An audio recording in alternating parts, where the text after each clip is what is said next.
여야 의원들의 뜨거운 정치 토론 여의도 펀치입니다. 오늘은 민주당의 김원희 의원, 전주혜 국민의힘 의원 두 분과 함께하겠습니다. 안녕하세요. 안녕하세요. 안녕하십니까. 특별한 두 분을 모셔왔고요. 오늘 특별한 얘기들, 많은 얘기들 해보도록 하겠습니다. 오늘의 첫 번째 펀치 주제어입니다.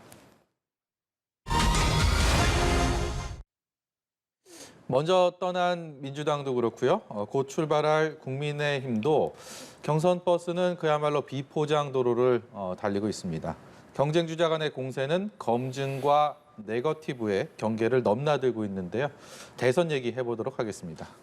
먼저 여야 대선 주자들, 특히 유력 주자들을 중심으로 각종 의혹들을 서로 제기하고 거기에 대한 공세가 이어지고 있는데 두 분께 상대 진영에 대한 어떤 상대 진영으로부터 오는 공세 가운데서 이것만큼은 정말 아니다. 이건 너무 지나치다. 이렇게 생각하시는 게 혹시 있으셨는지 궁금합니다.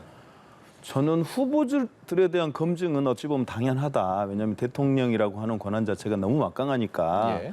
그 대통령이 행사할 수 있는 정치, 경제, 사회, 문화, 국방, 외교 이 모든 것을 다 관장하시잖아요. 특히나 이제 대통령 결정 하나로 예를 들어 전쟁하자. 네. 그럼 우리나라의 젊은 아들, 딸들은 전쟁터로 나가야 되는 그런 결정을 하는 분이죠. 그래서 그 대통령 후보가 신뢰할 만한지 그리고 준비되어 있는지 국가의 운명을 맡길 만한지 이런 검증을 하는 건 저는 당연하다고 봅니다. 근데 후보를 검증하는 게 아니라 갑자기 황당하게 청와대 앞에서 예. 드루킹 사건에 대해서 1인 시위를 하고 특검을 재연장을 주장하는 이런 거는 좀 너무 황당하다. 그건 청와대 할 얘기가 아니라 그 관련된 사람들한테 해야 되는 얘기지. 그거는 좀 뭐랄까 문재인 대통령께서 최근에 이제 지지율이 40% 초중반대까지 올라오면서 문재인 대통령의 어떤 지지를 흔들어 놔야 대선 본선에서 유리하겠다 이런 판단인지는 모르겠으나 그거는 좀 적절치 않은 행태 아니냐 이런 생각을 갖게 됩니다. 그 얘기는 조금 이따 나누려고 했는데 네. 김원희 의원께서 먼저 힌트를 주셨네요. 그리고 전주 의원께서 보시기에는 어떻습니까? 윤석열 전 검찰총장, 윤석열 예비후보 같은 경우는 아직 입당을 하진 않은 상황인데 최재형 전 감사원장은 입당한 상황이고요. 이 두 사람의 어떤 그 행보에 대해서 민주당에서는 굉장히 거센 공세가 앞서서도 있었고요. 그리고 뭐 그런 분위기가 지금도 형성이 되고 있는데 어떻게 보고 계십니까? 대선 후보로서 이제 국민들의 관심과 불거진 의혹에 대해서는 성실하게 대답을 해야 될 의무가 있습니다. 예. 네, 그러다 보니까 제기되는 의혹과 해명 과정에서 발생하는 일정 수준의 네거티브는 이제 불가피한 측면도 있습니다만, 그렇지만 근거 없는 무분별한 또 네거티브 공세는 그것을 지양해야 된다. 네. 유권자의 판단을 흐리고 또한 네거티브로 이제 흐르다 보면 결국은 정책 토론, 이런 미래에 대한 이제 비전 경쟁이 안 되기 때문에 예. 이제 그런 점에서는 앞으로 경선 열차를 앞두고 있는 이제 국민의힘으로서는 이런 부분에 대해서는 굉장히 유의해야 된다 이렇게 생각하고 있습니다. 그리고 오늘 이제 당 지도부와 당내 대선 후보 간의 간담회가 있었습니다. 예. 이제 거기서 저는 굉장히 주의 깊게 이제 들었던 것은 윤희숙 의원의 발언인데요. 우리는 민주당이랑 좀 달랐으면 좋겠다. 경선하는 과정에서 국민들이 멋있다. 저 사람들이면 나라 맡기면 뭔가 미래가 기대된다. 이런 마음이 들게끔 하는 그런 정책 경쟁, 비전 경쟁하면 좋겠다. 이런 말을 저는 굉장히 인상 깊게 들었습니다. 아시겠지만 민주당 1차 경선에서 많은 국민들이 기억하는 건 이재명 후보의 바지 한 번 더 내릴까요? 예. 이곳으로 사실 그동안에 여러 후보들이 많은 정책 토론을 했습니다만 다 이것이 다 그냥 휩쓸려 들어갔어요. 그래서 앞으로 본격적인 경선을 앞두고 있는 국민의힘으로서는 이러한 그 네거티브 공방으로 어떠한 그런 좋은 정책 토론이 휩쓸려가지 않도록 이렇게 좀 서로 페어플레이를 하는 이런 것이 필요하겠다 이렇게 생각하고 있습니다. 전주 의원 말씀 근거 없는 네거티브는 지양해야 한다. 그리고 정책 결정이나 비전 경쟁을 해야 된다. 하나하나 옳은 말씀 아니겠습니까? 여기에 대해서는 이견이 없을 것 같은데. 전 의원님 의견에 전적으로 동의하고요. 또 저희들이 그래서 저희 당에서는 27일 저희가 이런 각 후보들의 넘치는 에너지를 이렇게 싸우는 데만 쓰지 말고 함께 해보자. 이 에너지를 우리 당이라고 하는 이름으로 한번 모아보자라고 해서 27일 날 저희가 탄소 중립 공약 공동 공약 발표회를 저희가 27일 날 했습니다. 예. 이 공약은 우리 문재인 대통령의 탄소 중립 2050 선언부터 시작해서 쭉 우리 당의 중심 당론 중에 하나인데요. 그래서 앞으로도 이런 당 정체성에 맞고 그리고 모든 후보들이 동의하는 국가 아젠다들이 있잖아요. 공동으로. 예. 이런 문제에 대해서는 공동 공약 형식으로 발표하면서 이런 민주개혁 정권의 재창출을 위한 원팀의 위상을 높여보자. 이런 계획을 저희들이 갖고 있고 이미 실행하고 있습니다.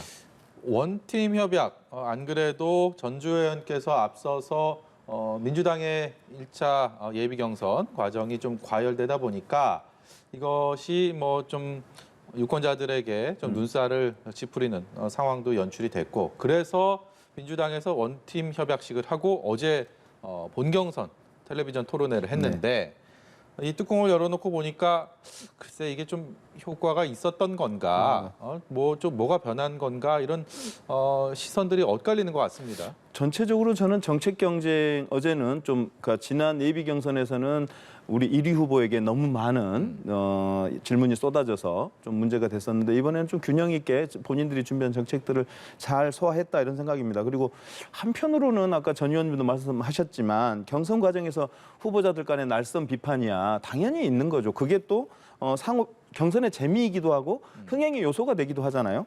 근데 특히 이제 민주당 예비 경선에서 1, 2위 간 격차가 좁혀지면서 흥미진진한 양상을 보이고 있단 말이죠. 그래서 뭐 우리 대선 기획단을 제가 하고 있는데 블라인드 면접이라든가 독한 국민 면접 이런 게 좀 국민들의 관심을 산 것 같아서 좀 기분이 좋기도 한데 예. 다만 말씀하신 대로 팩트에 근거한 공방이 이루어져야 되겠다라는 거고요. 또 하나 백신도 적정량을 맞아야 예방 효과가 탁월하지 네. 지나치면 독이란 말이죠. 예. 이런 거는 잊지 않았으면 좋겠습니다. 국민의힘 경선 열차 버스 네. 이제 출발 앞두고 있는데 오늘 뭐 간담회도 있었고요. 지금까지의 분위기는 전반적으로 어떻게 보고 계십니까? 뭐 저희는 뭐 나름대로는 이제 흥행하는 경선이 되도록 경선 준비위원회에서 차근차근 준비를 하고 있습니다. 예.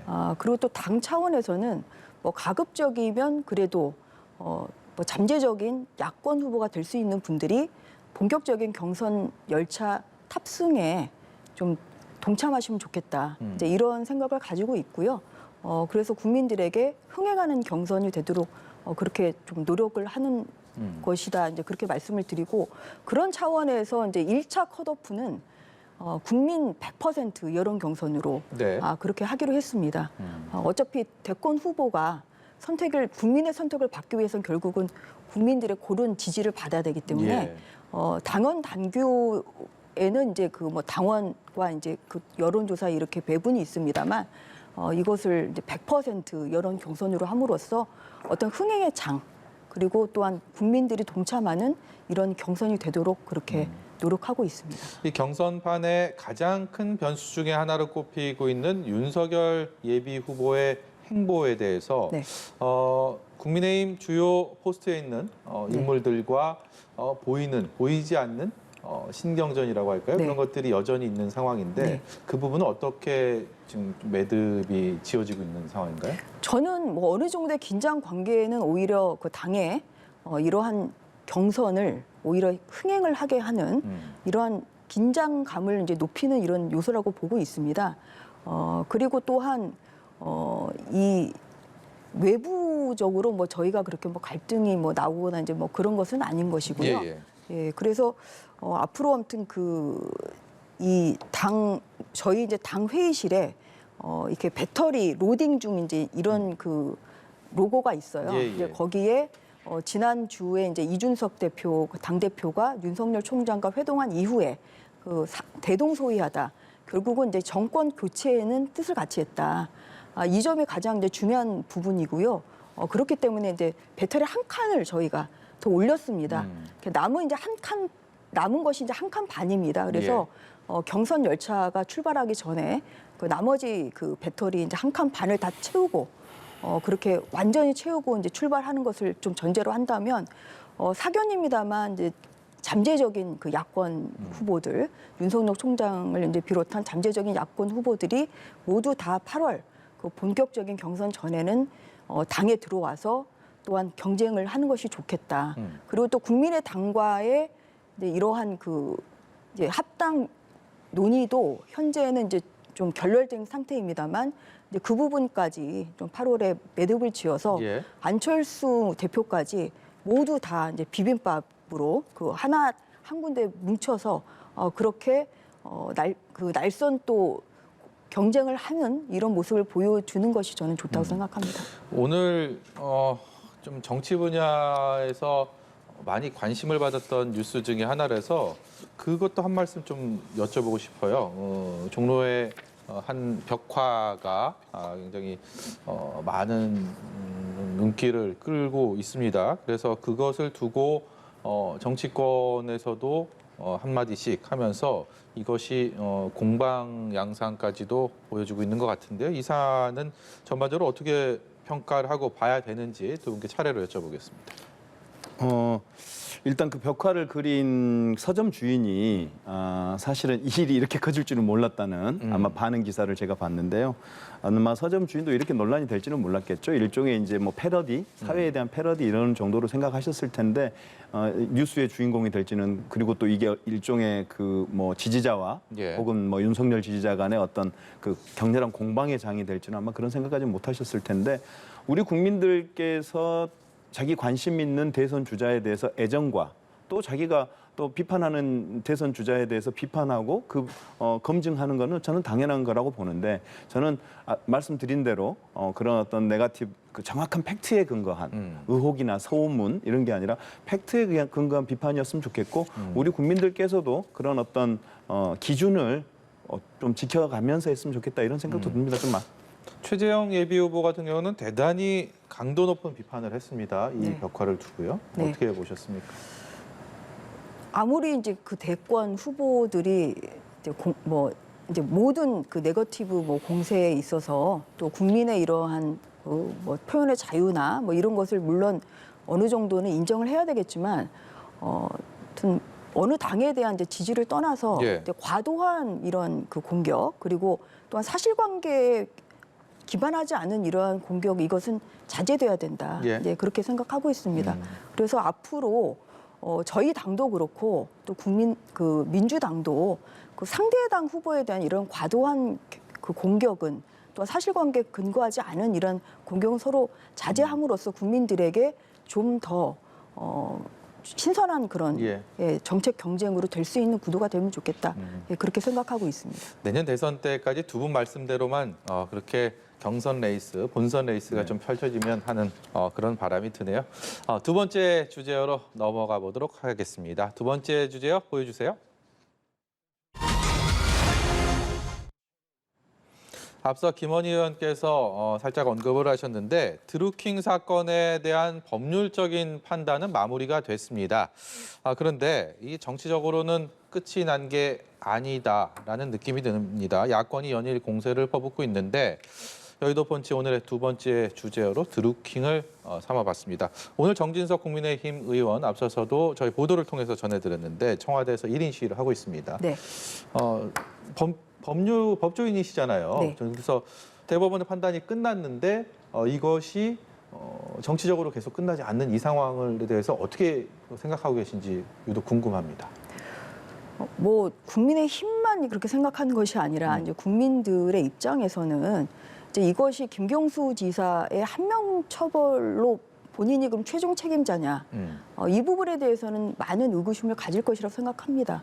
그래서 오늘 이제 저도 아침에 정진석 의원님의 1인 시위 현장에 예. 잠시 다녀오기도 했습니다만 또 그 국민의힘이 이제 요구하는 것은 어떠한 그런 뭐 법적 처벌 이제 이런 걸 떠나서 이 부분 그 댓글 조작 사건은 사실 민주주의 근간을 흔들고 예. 또한 그 국민들의 눈과 귀를 오히려 흐리게 한다는 점에서 앞으로 있을 그 대선에서 다시는 반복되지 않아야 되는데 이러한 그 나쁜 그 정치 공작 아니겠습니까? 그래서 이 부분에 대해서 대통령의 진정성 있는 사과가 있어야 된다는 것이죠. 왜냐하면 김경수 지사가 2017년 대선 당시에 문재인 후보의 수행실장이었던 예. 분이죠. 그래서 그것이 그냥 먹고 이렇게 딱 무자르듯이 그 위에 책임이 없다 이렇게 할 수는 없는 것이고요. 근데 또 하나는 당시 그러니까 국정원 댓글 사건이 있었을 때 당시도 문재인 그 새정치연합 그 대표는 박근혜 정부에 대해서 또 사과를 해야 된다 이렇게 요구를 하셨기 때문에 국민들의 시선에서는 이런 내로남불이 아니라 오히려 본인에게도 엄격하고 또 타인에게도 같은 잣대를 들이대는 이러한 공평한 오히려 태도를 보이면 좋겠다. 이런 의견의 표명입니다.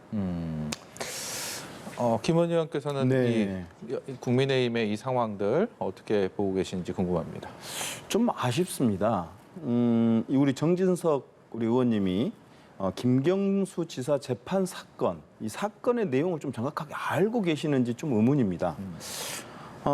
특검의 기소 내용과 재판부의 판결문에 따르면 컴퓨터 등을 이용해서 댓글을 조작해서 업무 방해를 했다는 부분에 대해서는 유죄가 인정돼서 실형을 받았습니다. 예. 징역 2년을 받았죠.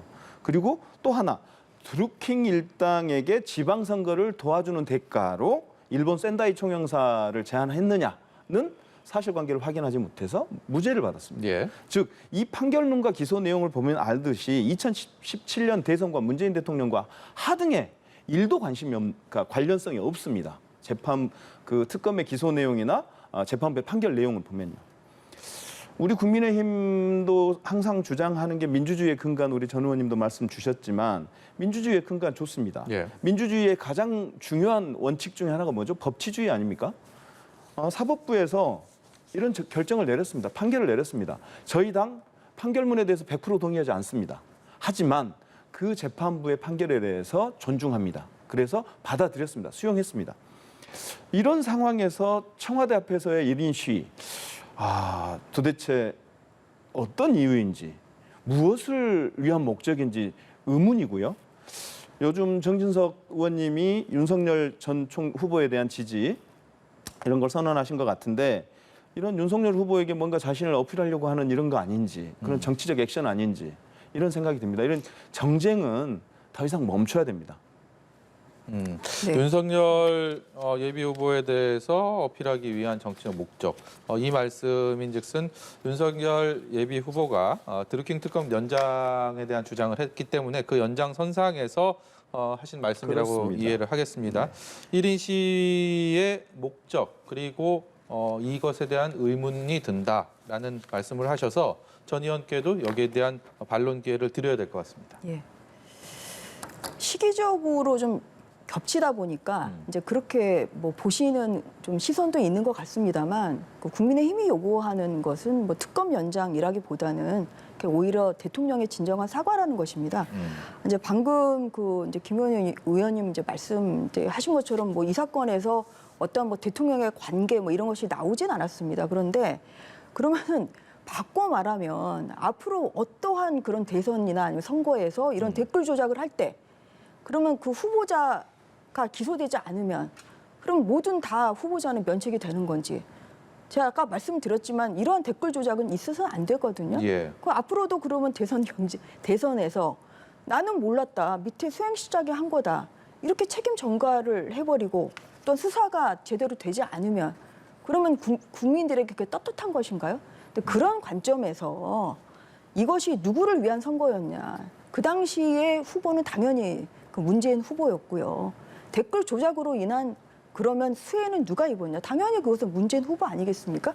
그래서 그 부분에 대한 사과가 필요하다. 이게 이제 국민의힘의 의원들의 이제 마음이고요. 그래서 정진석 의원님이 오늘 1인 시위를 하셨고 지금 자발적으로 몇 명의 의원님들이 지금 연이어서 저희가 릴레이 시위를 할 예정입니다. 그리고 이제 한 가지 더 말씀드리면 이게 결국은 이제 김경수 지사의 휴대전화가 이제 결국은 압수가 되지 않았어요. 예. 만약에 이제 이것이 압수가 제대로 돼 있으면 사실 좀 더 이 사건의 실체를 더 밝힐 수 있는 도움이 됐겠죠. 그래서 이게 증거를 밝히자는 증거를 가지고 어떠한 사실 전모를 다 밝힌다는 건 쉽지 않은 일이기 때문에 그런 점에서 뭐 대통령의 뭐 유감 표명 앞으로 뭐 이런 일이 발생하면 안 된다 이런 정도의 메시지는 당연히 국민들에게 내줘야 되는 거 아닌가 그렇게 생각하고 있습니다. 제가 잠깐만 말씀드리겠습니다. 그 핸드폰 말씀하셨는데요. 이미 드루킹의 핸드폰이 다 압수수색이 돼가지고 다 그 안에 내용이 다 수사 대상에 올랐고 수사가 됐습니다. 그래서 허익범 특검께서도 뭐라고 말씀하셨냐면 문 대통령이 당시 드루킹 활동 인지 개연성에 대해서 조사했다. 자기들이 그런 의심이 있어서 조사했다. 그렇지만 단서를 발견할 수 없었고 그래서 특검 기간을 연장 요청을 하지 않았다라고 허익범 특검께서 그렇게 말씀을 하셨거든요. 그럼 특검의 조사 결과를 인정하지 않는다면 어떻게 하겠습니까? 더 이상 저는 이 문제 가지고 정쟁화 이제 대법 판결까지 나서 구속이 됐습니다. 김경수 지사는 전 지사는 그래서 이 문제에 대해서는 법적 판단이 끝났기 때문에 이제는 놔두고 더 이상 정쟁화 대상으로 삼지 말고 앞으로 나가자 다른 문제로 더 얘기하자 이런 생각입니다. 대통령의 유감 표명과 없을 경우에는 계속해서 릴레이 1인 시위를 할 의향이 있음을 시사하셨는데 이 부분에 대해서는 어떤 생각이십니까? 그 국민의힘이 참 딱한 게요. 새로운 후보를 가지고 얘기를 해야지. 왜 과거를 건듭니까? 문재인 대통령은 이미 이제 임기가 다 끝나가시는 분입니다. 거기 사과 들어서 뭐 하시게요? 아무런 대선 그 특검 조사 결과 아무런 연관성도 없었고 조사 결과 아무런 내용이 나오지 않았어요. 김경수 지사만의 문제예요. 그러면 문재인 대통령 지지율 40%를 받고 있는 문재인 대통령님을 좀 흔들어가지고 그 흔들리는 지지율을 자기들의 어떤 대선 전략으로 어떤 그분들을 흡수해서 대선 전략의 승기를 잡고자 하는 마음이야 모르는 건 아니지만 그 문제보다는 다른 미래를 얘기하고 자기가 갖고 있는 비전을 얘기하고 그래야 오히려 대선에 도움이 되지 않을까 이런 생각입니다. 저도 잠깐만 좀 네. 말씀드리면 그러니까 이게 저도 개인적으로는 김경수 지사 사건이 조금 더 빨리 확정됐었으면 좋았겠다. 이게 좀 재판 이제 기소돼서 이제 재판 그 최종 판결까지 좀 확정되는데 시간이 많이 걸려서 꽤 걸렸죠. 예, 그래서 오히려 10개월 정도 이제 남다 보니까 오히려 지금 뭐 경남도지사 보궐선거를 좀 안 하기로 그렇게 결정된 거 아니겠습니까? 이런 뭐 큰 또 도정의 공백을 지금 그 초래하는 이런 사태가 생겼는데요. 예. 그래서 국민의힘이 무슨 대선을 앞두고 이렇게 정치 공세를 하는 것은 아니라는 점을 다시 한번 말씀드립니다. 예. 우연히 지금 너무 늦게 지체된 정의, 그러니까 사법부에서 너무 늦게 심리가 됐어요. 근데 그러다 보니까 이게 그 애매한 그러니까 시기에 이렇게 그 최종 판결이 나다 보니까 이제 국민의힘에서 여기에 대한 대통령 사과를 요구를 하는 것이라는 거 다시 한번 말씀드리겠습니다. 판결이 늦어진 게 저희 민주당 탓이 아니잖아요. 대법의 판단 아닙니까? 예. 그런 부분에 대해서 한 말씀 드리고요. 지금 뭐 기왕에 말 나왔는데 이제 뭐 여기까지 하겠습니다. 다른 질문 주시면 답하겠습니다. 알겠습니다. 그러면 이 주제에 대한 토론은 여기까지 하고요. 마지막 주제로 넘어가 보도록 하겠습니다. 보여주세요. 네, 집권 여당이 꺼내든 또 다른 개혁 카드, 이번에는 언론이 대상입니다.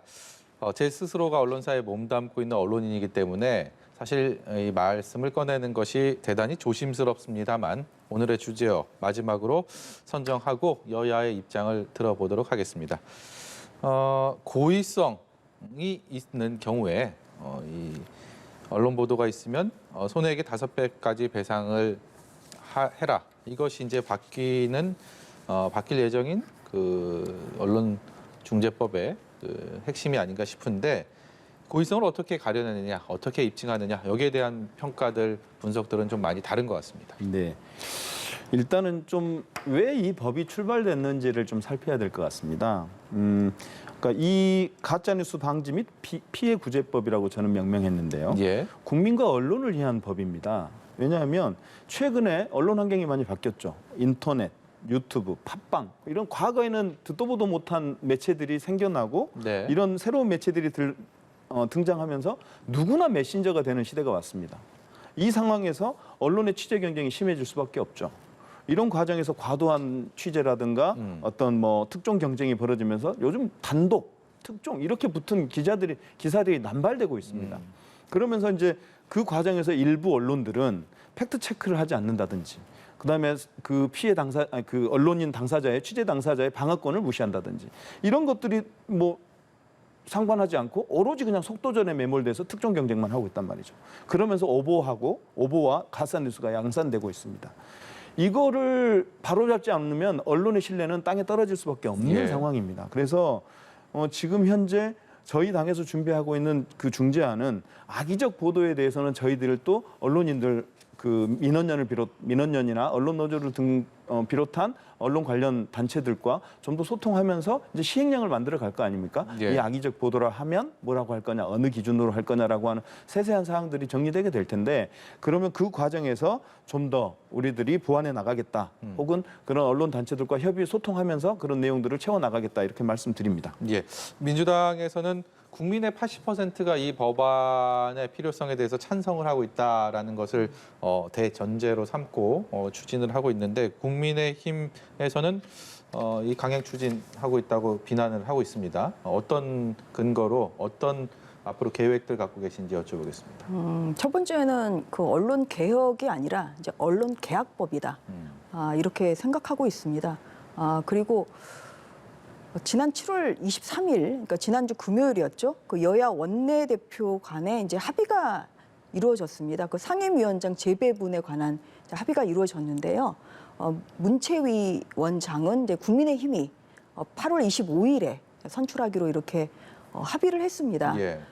그러고 나니까 이게 국민의힘의 문채위원장 넘기기 전에 이 법을 지금 강행 처리한다는 것이죠. 민주당이 그렇게 얘기하는 절차적 정의 이게 이제 무너진 겁니다. 이게 왜냐하면 그 강행 처리가 그 표결로 해가지고 일방적으로 지금 이 법에 대해서 국민의힘에서는 여러 가지 신중한 그 검토 의견을 냈음에도 불구하고 무엇이 그렇게 바쁜지 이 법안 처리 안에 9시 그날 2시에 또 다른 회의가 정치셈법이 들어가 있다. 돼서 그래서 이제 그날 9시 40분에 표결 처리를 해버린 거예요.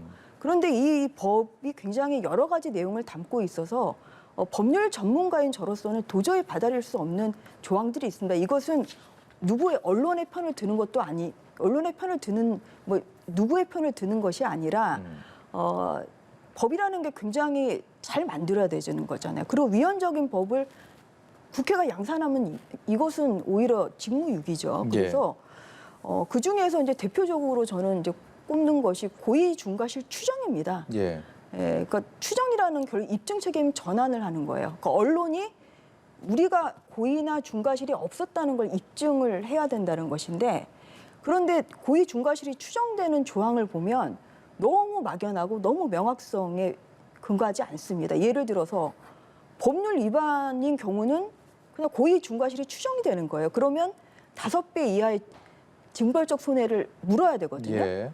그런데 어떤 법률인지가 전혀 명시가 안 돼 있습니다. 여러 가지 법률이 있거든요. 최소한 이런 부분에 있어서 고의 중과실 추정 제도라는 것 자체가 사법체계의 근간을 흔드는 것이기 때문에 이것은 굉장히 신중해야 된다. 그리고 이제 두 번째로는 그 고의 중과실을 추정하는 이런 그 조항들이 몇 개 있는데 한 6개 정도 조문이 있는데요. 그것도 너무나 그것은 막연하고 모호하고 명확성의 원칙에 반하기 때문에 그렇기 때문에 국민의힘으로서는 이러한 헌법 정신에 맞는 이러한 법률을 언론중재법을 이제 개정해야 된다. 이제 이러한 의견을 가지고 있는 것이죠. 그래서 예. 다시 한번 말씀드립니다만 이것은 뭐 언론뿐만 아니라 사실 국민의 생활에도 영향을 미치는 것인데요. 이러한 법안이 신중한 검토 없이 또한 여야의 합의 없이 일방적으로 민주당에 의해서 강행 처리됐다. 이 부분에 있어서는 심각한 우려와 유감을 표명하지 않을 수 없습니다. 예, 제가 사회자로서 두 분께 발언 시간을 비교적 동등하게 보장을 해드려야 되는 의무가 있기 때문에 김원희 의원께 짤막하게 한 말씀 듣도록 하겠습니다. 여야의 사전 협의가 없었다, 신중한 검토가 없었다 이런 말들에 대해서 야당의 주장에 대해서 동의하기 어렵습니다. 몇 차례 전체 회의 논의가 있었고요. 소위로 넘어가서 법안 소위에서 수차례 논의가 있었고 야당에서 요구한 그 공개 전문가 간담회도 수용해서 토론이 벌어졌습니다. 예. 그 과정에서 여러 논의들을 우리가 흡수했고요, 수용했고요. 그리고 또 악의적 보도, 명백한 고의 이 부분에 대해서는 아까 말씀드린 대로 시행령을 논의해가는 과정에서 언론 노조나 언론 단체들과 충분히 협의하겠다는 말씀드립니다. 예, 오늘 여의도 펀치는 여기서 마치도록 하겠습니다. 지금까지 민주당 김원희 의원, 국민의힘 전주혜 의원이었습니다. 고맙습니다. 고맙습니다. 수고하셨습니다.